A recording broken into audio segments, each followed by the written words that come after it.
The move towards global unity is vastly believed by the world to bring about a new age of peace and security, the cornerstones for protecting our modern way of life. But what is the real purpose to it all? Is it really to bring about global equality or establish peace?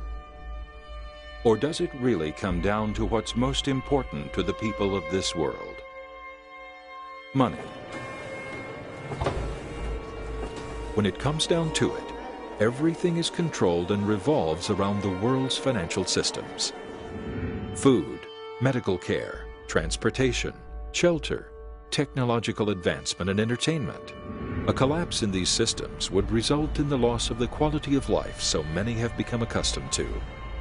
But the foundation and the financial structures of the world have been cracking for quite some time, and nations are beginning to take notice.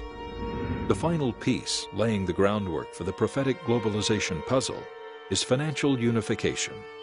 Just as the world has been unionizing politically and religiously, it is inevitable that the world will eventually be unified through a single world currency. Where it would be much easier to come in, and if there's a collapse happening in a confederacy of nations, then someone can come in and say, hey, we can help you out. Given the circumstances of the world today, this may be the only solution to prevent events such as the U.S. housing crash of October 2008 that quickly affected nearly every industry on Earth, triggering a global recession and damaging some of the world's most dominant currencies.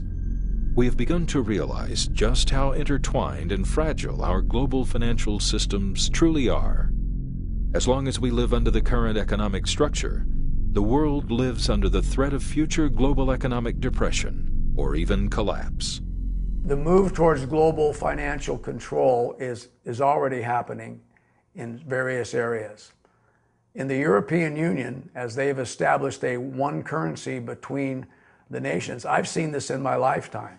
I was over in Germany in the military, for 18 months, and there was the mark.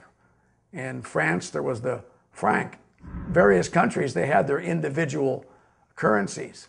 Now that has happened there. If you would have told me that 40 years ago, I'd have said, you're crazy. It's never going to take place. But we have seen regional globalization of finances. What currency we will end up with, I truly do not know. But it may be the euro.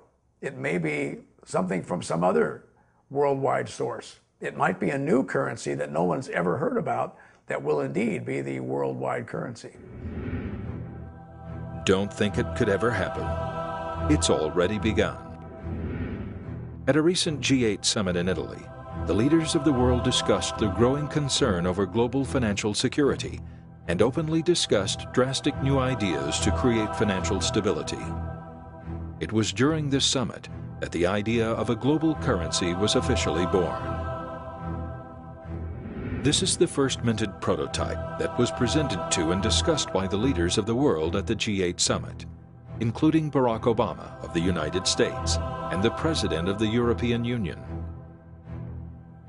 For the first time in history, the world's most influential nations have come together to recognize, discuss, and embrace the possibility of establishing a single worldwide currency to secure and control global financial markets.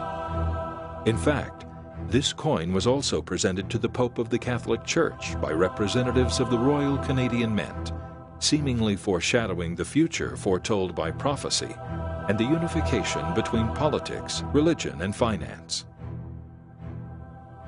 The world is rapidly becoming more accepting of this new global ideology like never before. In theory, global financial control should result in global financial security. So the illusion is that global financial control will give global financial stability. But I don't believe that is the case, because once that takes place, you have a central control, and you will be able to, that central control will be able to manipulate the finances of the entire world. And I don't believe that there's anybody on the face of the earth who can do that with a pure heart, with good intentions, and without greed factoring in, because those things have been part of mankind for a very, very long time. This is not to say that the currency presented at the G8 summit will by any means become the new worldwide currency. However, the event presents an unprecedented shift in global thinking among world leaders and financial institutions.